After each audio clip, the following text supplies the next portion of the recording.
Hi, welcome to this episode of this Power BI course. And in today's episode, we are going to be looking at aggregate functions. Here I'm going to look at 3 aggregate functions, and then I'm going to give you a bonus at the end of this video. So if you have not subscribed to this YouTube channel, kindly do so. And if you like this video, kindly give it a thumbs up, drop me a comment, and I'm going to reply. Alright, so here we have our data. I'm going to rename this because this data name is too long. Sales. I will just call this sales. Just double click on that and then hit enter after you are done with the renaming. Good. Alright, really quick. The first thing we're going to look at is, we talked about in the previous episode, we talked about measures and calculated columns. So I'm going to do those 2 things now. So first, let's talk about calculated columns. How do you do calculated columns? Now look at our table. We have region, country, customer, business segment, category, model, color, sales date, list price, unit price. Now what's the difference between list price and unit price? List price is the price they intend to sell the product, and unit price is the amount they eventually sold the product due to some other things like maybe discount. So usually the unit price is always usually lower than the list price, except if they are the same. So if they are not the same, if the list price and the unit price is not the same, hence the unit price would be lower than the unit price will be lower than the list price. Let me take that again. Most cases, when the unit price and the list price is not the same, the unit price is always lesser or lower than the list price due to discounts or whatever reasons.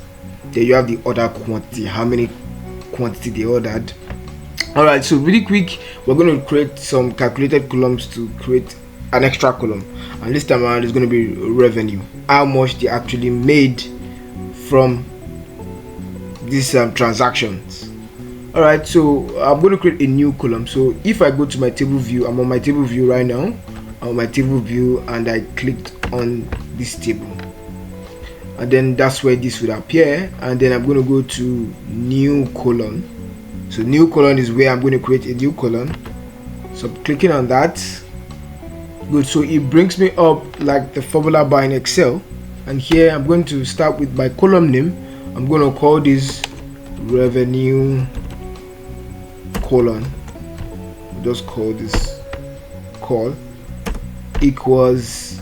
So now we want to create a new column that's called revenue call, and that is going to calculate our revenue, right? Good. So we're looking at unit price multiplied by order quantity.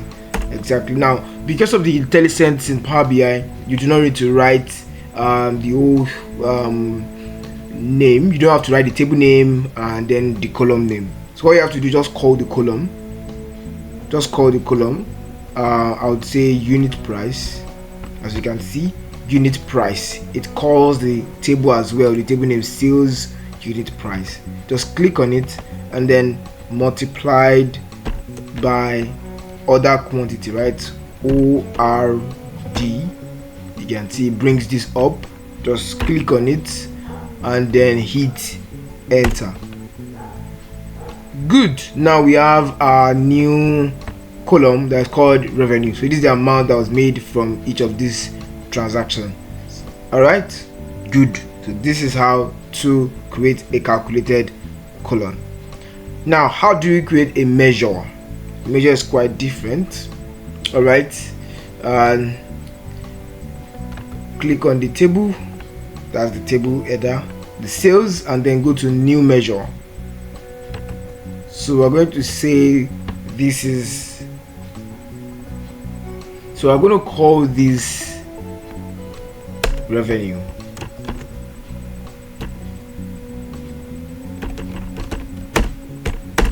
Now revenue, this is a measure, right? Revenue. Now let's try to calculate revenue measure. Now remember that revenue would go row by row, right? Unit price multiplied by order quantity gives you the result. Unit price multiplied by order quantity gives you the results, right? Exactly. that is exactly how it goes.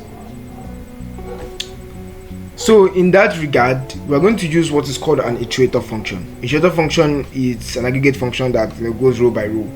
So that means it's going to go units price by order quantity, units price by order quantity, units price by order quantity, row by row. So, and at the end of this, we are summing this up. So it's like a sum product in Excel. That's what we want to do.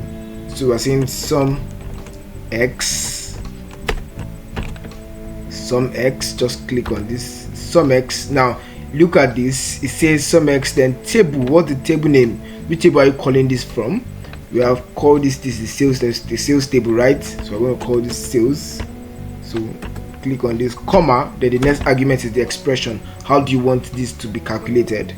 So first we're saying unit price, just type units, yes, multiplied by order quantity, yes, and then close the bracket. Now remember that aggregate functions is always on the aggregation level, right? So you can't see anything here and it is calculated on the fly. I said that in the last episode.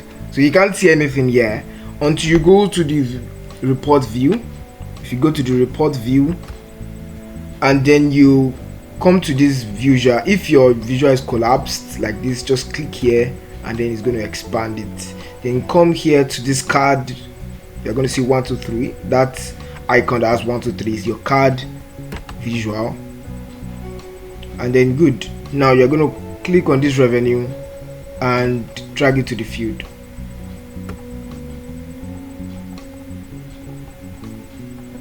Good. So it tells us that the total revenue is about 81 million naira or dollar, right? Good. So this is a measure that was what we created earlier, was a calculated column. Now if you go ahead to sum this up, if you come to your revenue, your table view, if you go ahead to sum this revenue column up, I expect to get this 81 million. Let's try that. So if I click on this card view, then this column revenue, drag it into the field. Good. It says sum of revenue column, right? So it's telling you the sum, so it's the same thing. So but what this measure did was it went row by row, this multiplied by this, this multiplied by this, this multiplied by this, this multiplied by this, and then now sum up the results. But calculated column had to first create the column first, and then you now sum it up, which I think is a very long process basically. And of course in Power BI we're always trying to increase performance, right? Good. So the iterator function SUMX will be the best bet to calculate revenue. Right, that being said, now let's calculate our total quantity sold. What's our total quantity sold? So I will go ahead, if I'm on my report view, I can see new measure here, right? Or I can just click the header of my table, and then I'll come here and then go to new measure. So if I click new measure, I'm going to calculate the total order that they made. So of course I will say total order equals, now how do we calculate total order? Now this is the order column, so we say sum, just sum the whole column. Click on this and then sum. What are we summing? We're summing the order quantity, right? Exactly. And then close the bracket and then hit enter. Now this has not been calculated yet, although you can see the total order here, but it has not been calculated yet. So how do you view what you have calculated? Come to this report view, click on the card, and then click this total revenue, drag it to fields, and then you see that the total order is about 215k. That's 215,000 total order. So this is how to create measure. Now let's move to the third. Remember I said we're going to do 4 things, so we're going to do the third calculation now. So let's talk about the total customers. Let's calculate total customers. As we can see, we have customers here, right? we have the customers here. So how do we calculate total customers? Now if you come to this table, for instance, let's go to the table view, you can see that different customers one customer can order many times. So if you try to count them row by row, just count the row or just count the column. If you just try to count the column, customer column, you would get you will not get the result you're looking for, because it's going to count different customers, the same customer multiple times. It's going to count the same customer multiple times. So if you are counting customers, how many customers do you have? It's going to say 1 2 3 4 5 6, which is wrong, because this is just one customer. Weekend tours is just one customer's fitness toy store, another customer 2, separate part corporation 3, bike dealers association 4, like that. So you want to count them uniquely. So we're going to use another function to calculate this. So let's go to new measure. From here, you can go from here to new measure. All right, to new measure, we're going to say total customers. Total customer. So what's our total customers? We're going to use, in Excel you can use unique, but in Power BI we're going to use what's called a distinct count. Distinct count. Now what are we distinct counting? Customer column, right? Exactly. Then close your bracket, hit enter. Now we already have our measure here, right? So we'll go ahead to create this card view and then drag the total customer into the fields, and then we see that we have 633 total customers. So we have, these are the unique counts of all the customers that we have, 633. Now let's go into the final thing that I said I'm going to give you as a bonus in this video. By the way, if you have not subscribed to this YouTube channel, kindly do so.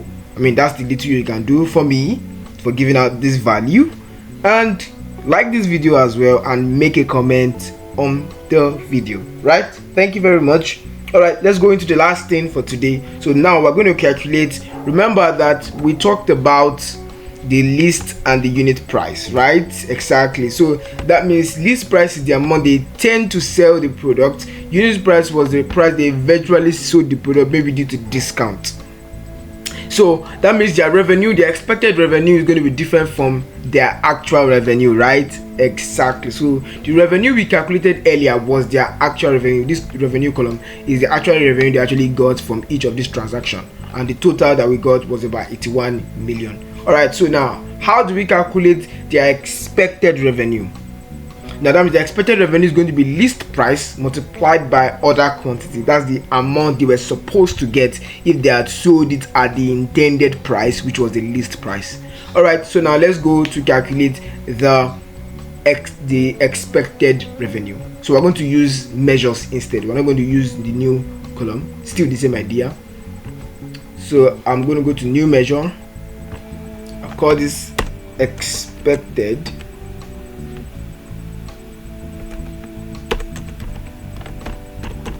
revenue, and that will be equal to SUMX. Is an iterator function. Then the first thing first, as you can see, just follow this prompt table. So the table is sales. That's the name of our table, sales. Yes, comma, expression would be what you want to calculate. That's list price multiplied by order quantity. Exactly. And then close the bracket, hit enter, and then we can visualize this by coming here, and then we can see expected revenue. Drag it to fields. So the expected revenue is supposed to be about 141 million, but they actually earned what, 81 million. So that difference is what we're looking for. What's their percentage loss? That's a very serious question that businesses would love to, answer and know. So what is the percentage loss? How much are we losing due to whatever reason, maybe discount? So to do that, that would be expected revenue minus the actual revenue they actually got divided by the expected revenue. That's how you're going to get the percentage revenue loss. All right, let's try to do that using new measure. I know it can be a little bit crazy, but try to understand it. So we're going to go percentage revenue loss. Good.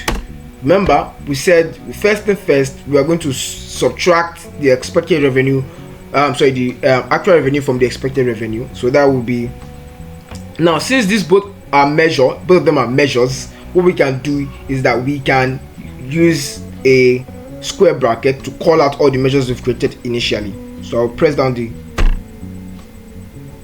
square bracket. You can see, so we have expected revenue, this one, subtracted minus square bracket again. It gives you the list of all the measures you've created previously.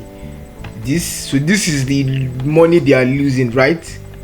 And then I would put this in bracket, BODMAS, and put this also in bracket. So this is the first thing, subtract, then divided by the expected revenue. Put the square bracket and expected revenue. So this is going to tell us that the difference, that's the revenue loss, divided by the expected revenue, will give us the percentage revenue loss. Right? Good.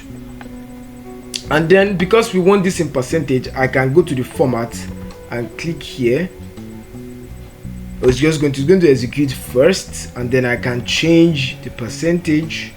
I want it as percentage instead, and I want the decimals to be at 0 decimal.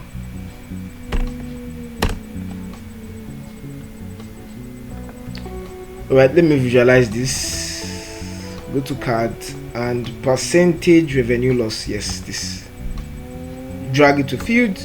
Yes, so we say that we are losing about 43% of the money that we actually intend to make, which is, I don't think this is actually very good, but this is what it is. Alright, so if you find this video very helpful, kindly give me a like, and then if you have not subscribed, do not forget to subscribe and share to friends that you think wants to learn Power BI. Alright, see you in the next episode.